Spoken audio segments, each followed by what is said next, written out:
Dieu peut mettre les mots de français dans la bouche de quelqu'un.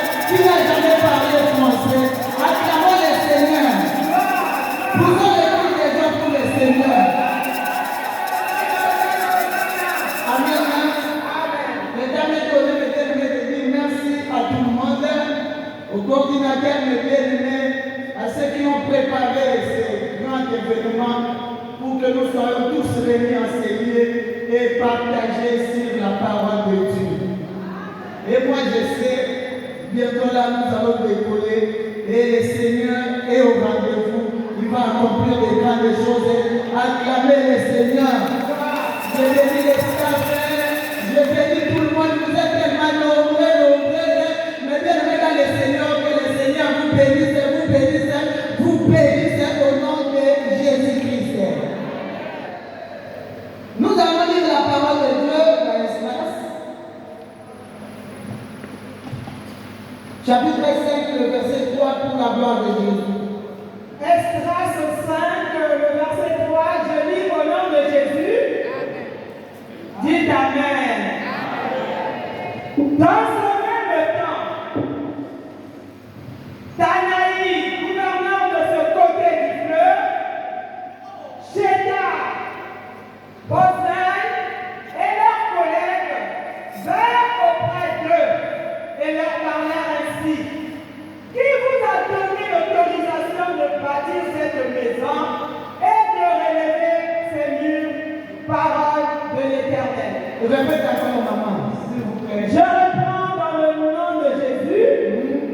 Dans ce même temps, Tanaï, gouverneur de ce côté du fleuve, Chédar, Boznaï et leurs collègues vinrent auprès d'eux et leur parlèrent ainsi.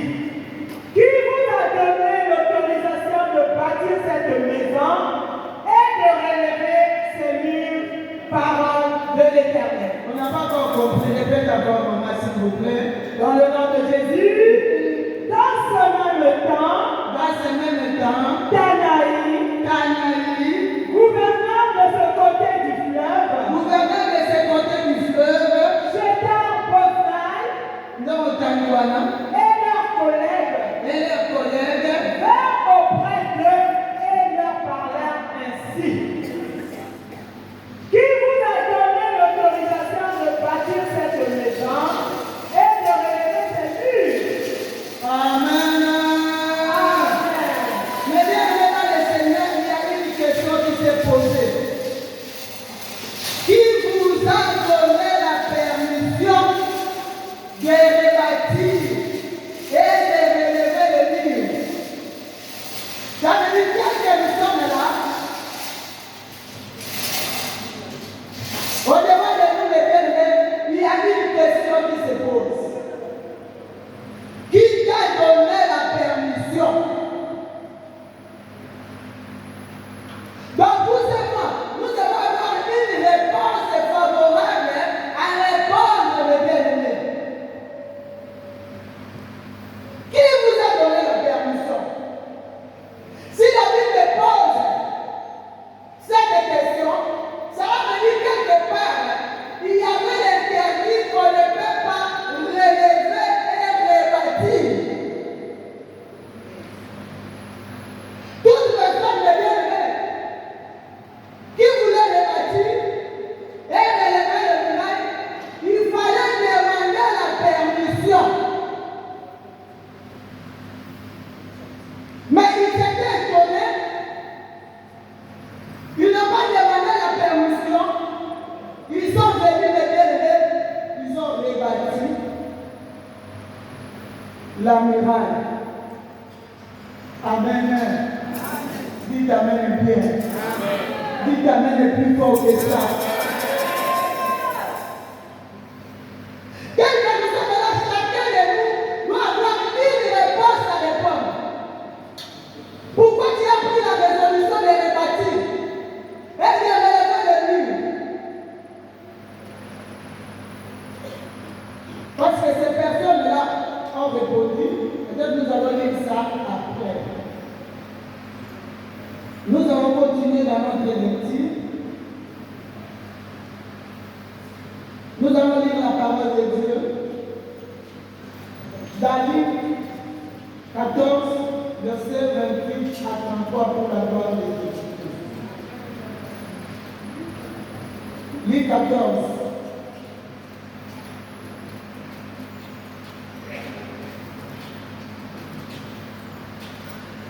chapitre 14. Luc 14, 28 à 33. Luc 14, 28 à 33, je lis au nom de Jésus. Car lequel de vous, s'il veut bâtir une tour, ne s'assied d'abord pour calculer la dépense et voir s'il a de quoi la terminer. De peur qu'après avoir posé les fondements, il ne puisse l'achever. Et que tous ceux qui le verront ne se mettent à le railler. Le verset 30. En disant, cet homme a commencé à bâtir et il n'a pu achever. Pour quel roi, s'il va faire la guerre à un autre roi, ne s'assied d'abord pour examiner s'il peut, avec 10 000 hommes, marcher à la rencontre de celui qui vient l'attaquer avec 20 000. S'il ne le peut, tandis que cet autre roi est encore loin, il lui envoie une ambassade pour demander la paix. 33. Ainsi donc, quiconque d'entre vous ne renonce pas à tout ce qu'il possède ne peut être mon disciple. Le ciel est une bonne chose, mais si le ciel perd sa saveur, avec quoi l'assaisonnera tant? Il n'est bon ni pour la terre, ni pour le fumier. On le jette dehors, que celui qui a des oreilles Jusqu'à 33. Ainsi donc, quiconque d'entre vous ne renonce pas à tout ce qu'il possède ne peut être mon disciple. Amen. Peut-être que dans le Seigneur, ça c'est la suite. Mais ce qui me nous intéresse ce soir, les bien-aimés, c'est le début. Dans le verset 28, la Bible dit ceci. À partir du verset 28, Je lis au nom de Jésus, le verset 28. Car lequel de vous, s'il veut bâtir une tour, ne s'assied d'abord pour calculer la dépense et voir s'il a de quoi la terminer. Amen. Amen. La Bible dit ceci. Lorsque une personne prend la résolution de bien-aimé de commencer à bâtir, il doit faire bien les calculs. Pourquoi il doit faire les calculs? Il risque de bien-aimé, l'œuvre qu'il a commencé, il ne puisse pas arriver jusqu'à la fin. Et lorsque nous descendons de bien-aimé, on commence à nous parler de la guerre. Ça, c'est la suite de l'idée, le verset 28. Donc, lorsqu'on se met debout, il y a des gouverneurs. S'ils posaient la question, pour qui vous a permis de vous lever et commencer à rebâtir, il y avait des guerres. Personne ne pouvait se lever pour commencer à rebâtir et à élever le mur qui a été brisé. Voilà pourquoi la personne qui a pris la résolution de rebâtir, il doit bien faire les calculs. Sinon, à la fin, on va commencer à se monter les murs. Qu'est-ce qu'on dira? Il a commencé, il n'a pas pu achever.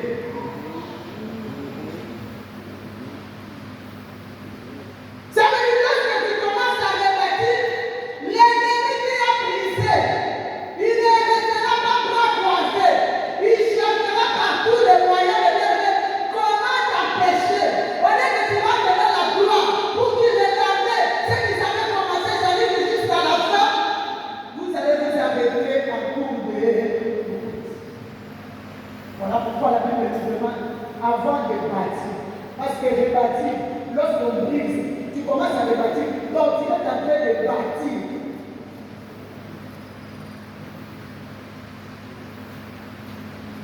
L'ennemi nous regarde. Il est en train de faire tout. Si je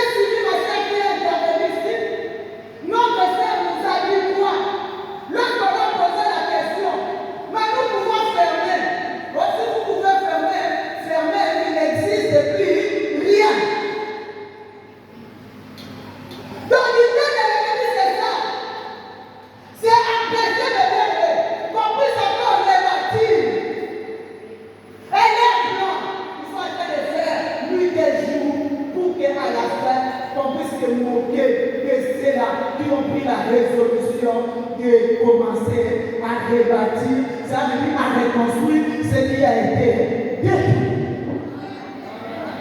Vous devez le reconstruire la paix. Plus fort que ça. Et quelqu'un ne pense ça ne marchera pas. Et c'est là au nom de voilà pourquoi il faut faire. Pour quelqu'un prendre du temps à raisonner et se poser la question comment on est arrivé là. Comment nous sommes arrivés là où il y avait déjà quelque chose et ça a été détruit pour recommencer à rebâtir. Qu'est-ce qu'il a fait? Quelles sont les raisons? Qui a détruit les murailles? Qui a détruit ce qu'on avait déjà bâti? Dites Amen et bien. Amen. Nous allons lire encore la parole de Dieu. Dans Psaume 47, verset 8 à 9 pour la gloire de Dieu.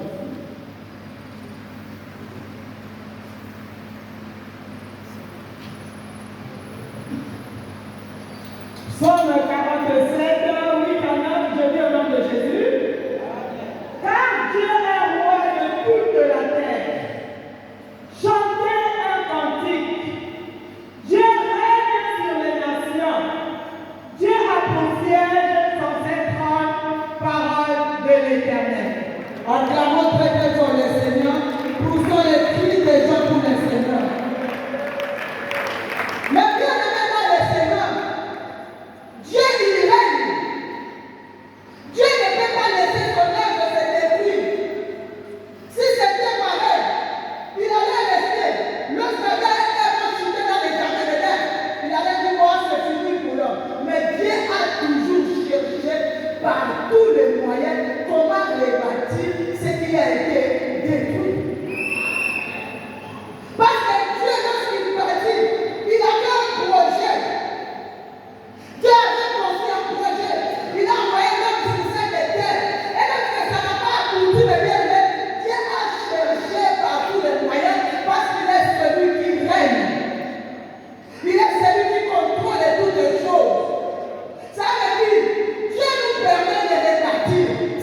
Nous avons l'image.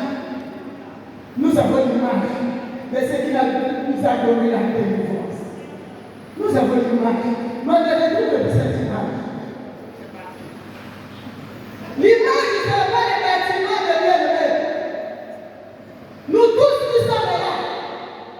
On a commencé le message sur quoi? Dites Amen. C'est que nous voyons, c'est le fruit de bien-aimé. De prendre l'image de bien-aimé. Les vrais là. Pour la satisfaire la publicité, tu arrives à l'adoration, tu ne sortiras pas. Va ton repérer. L'esprit de Dieu va te repérer. L'esprit de Dieu va te localiser. Oui, c'est ma réponse maintenant à Josué. On m'a posé la question, pourquoi vous levez pour commencer à rebâtir et à élever le mur? C'est ça les réponses que je suis en train. Les réponses de maintenant. Nous devons nous lever pour rebâtir parce que nous voyons, il y a plus de bien-aimés. Les témoignages de vrai, nous devons nous lever pour rebâtir parce que les sorciers sont dans la sorcellerie, ils arrêtent dans la sorcellerie, ils font tout ce qu'ils peuvent faire. Et rien ne les inquiète.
Nous avons l'image. Il y a ma caméra des années. Ce n'est pas les gens qui sont tombés comme ça, comme les parachutes. Ils sont tombés sur les gens qui ne savent pas quand ils vont tomber. Non. Nous sommes pas les parachutistes là qui sont même les parachutistes là qui sont préparés pour qu'ils puissent descendre de là. Donc vous avez été là comme une autre, non. Nous avons l'image.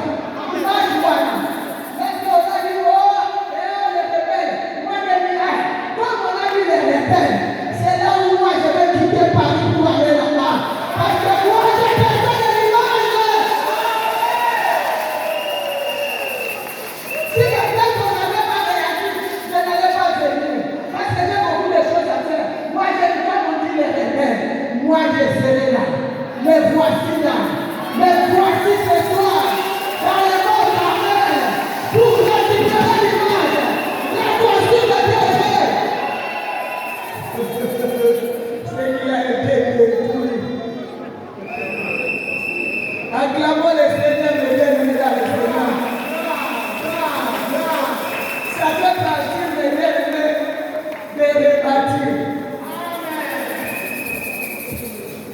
L'ennemi ne nous laissera pas, mais il a échoué. Complètement. Acclamons le Seigneur. Poussons les cris de joie pour le Seigneur.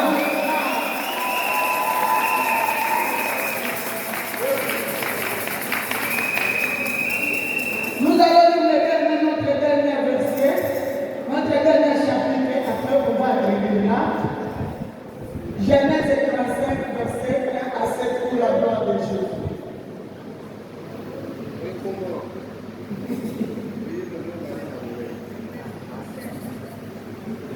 Genèse 35, 1 à 7 pour la gloire de Dieu. Genèse 35, 1 à 7, je lis au nom de Jésus-Christ. Dieu dit à Jacob, lève-toi, monte à Bethel et demeure aussi.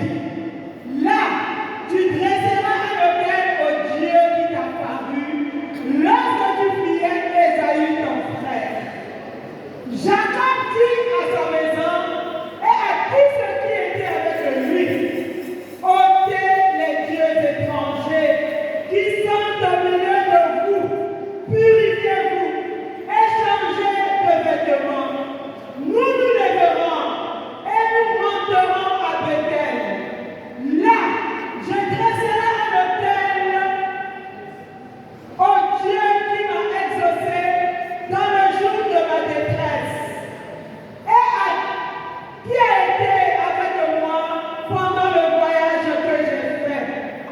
Il donna à Jacob tous les dieux étrangers qui étaient entre leurs mains et les anneaux qui étaient à leurs oreilles. Jacob les enfouit sous le Térébène qui est près de Shittim. Ensuite, ils partirent. La terreur de Dieu se répandit sur les villes qui les entouraient. Et l'un ne poursuivit point les fils de Jacob. Jacob arriva, lui et tous ceux qui étaient avec lui, à Luz, qui est Bethel, dans le pays de Canaan. Il bâtit là un autel et il appela ce lieu El Bethel, car c'est là que Dieu s'est révélé à lui lorsqu'il priait son frère, parole de l'Éternel. Acclamons très fort la parole de Dieu. Mais bien aimé dans le Seigneur, la Bible dit ceci. Jacob, c'est David. Jacob, c'est toi. Jacob, c'est moi. Un jour, Jacob a fui. Il a fui de perdre la maison de son père. À cause de tout ce que nous connaissons. Parce qu'ici, nous sommes des leaders. Nous sommes des anciens. Nous connaissons bien l'histoire de ce peuple. Et lorsqu'il fouillait, il fouillait, il est en train de fuir. Et à bout de route, c'est là où il a rencontré un Dieu. Et ce Dieu-là lui a dit de bâtir une maison, de bâtir un hôtel. C'était la maison de Dieu. C'était la présence de Dieu. Oui, ceux qui sont passés ici, mes bien-aimés, les serviteurs de Dieu, les disciples, mes bien-aimés, ils nous ont parlé, bâtir nos vies aussi, nous devons les rebâtir. Parce que nos vies ont été détruites dans la coutume, mes bien-aimés, dans la sorcellerie. Là où nous sommes grandis, il y a des destructions pas possibles. Et comme on fouillait, mes bien-aimés, lorsque nous sommes arrivés, mes bien-aimés, c'était maintenant le temps, mes bien-aimés, de commencer à rebâtir nos vies. C'est Dieu-là s'est révélé à Jacob. Lorsqu'il s'est révélé à Jacob, et Jacob, mes bien-aimés, a bâti l'autel. C'est le Dieu pas fini. Lorsqu'il a bâti l'autel, ce Dieu-là est revenu encore. Parce que Jacob devait faire quelque chose. Jacob, il est bien aimé, devait, avec tout ce qui était tout autour de lui, noter les dieux étrangers au milieu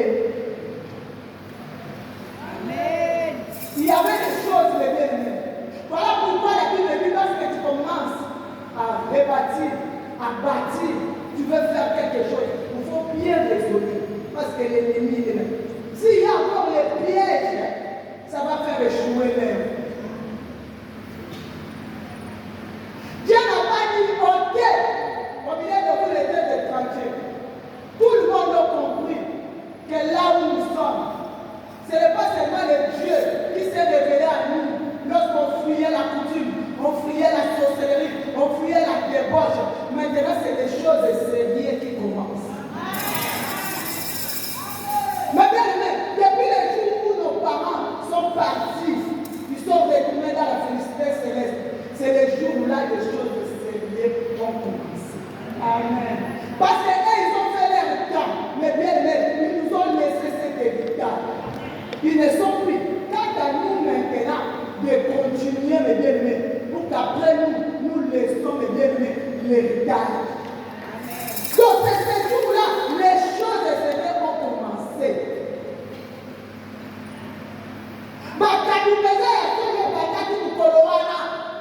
Pourquoi je vais le dire ainsi? Parce que, mes bien-aimés, lorsqu'ils étaient là, tout on pouvait demander à eux.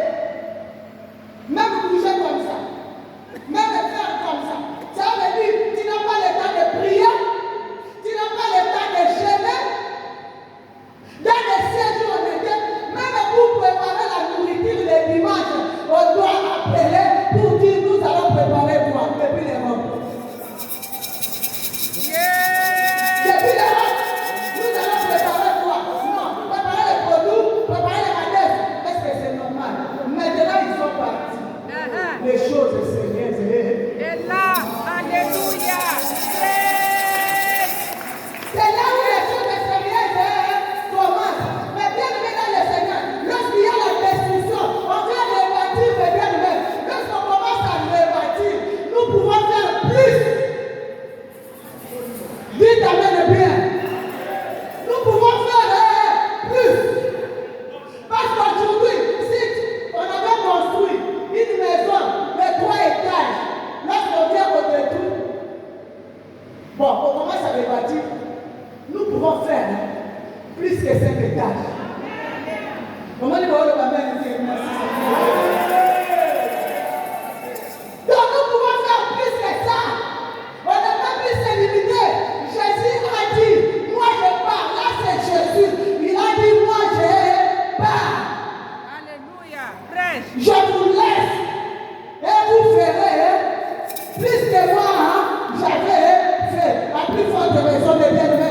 Un homme qui est resté sur cette terre, qui nous a prêché, qui a donné la parole et on a évolué. Mais bien-aimé dans le Seigneur, lorsqu'on reste maintenant comme les baptisés, mais bien-aimé, nous pouvons faire plus. Voilà pourquoi le temps est très sérieux, mes bien-aimés, pour nous. Pour nous qui sommes restés. Parce que moi j'imagine, on peut faire mes bien-aimés, ce qui était coulé là-bas, mes bien-aimés, ce qui s'est coulé là-bas en Amérique, au Papa Kabea, c'était quoi? Le tour là, c'était quel tour? Le tour humain. Ça veut dire, mes bien-aimés, nous devons réussir. Nous devons penser, mes bien-aimés, à construire les tours humains. Le tour humain. Les tours humains. Donc nous devons faire plus. C'est ça le bien-aimé, le travail de ceux qui se lèvent pour rebâtir. Le temps n'est plus, mes bien-aimés, que nous puissions jouer. Non. Le temps maintenant de rester, laisser l'héritage. Quel héritage tu vas laisser? Tu vas laisser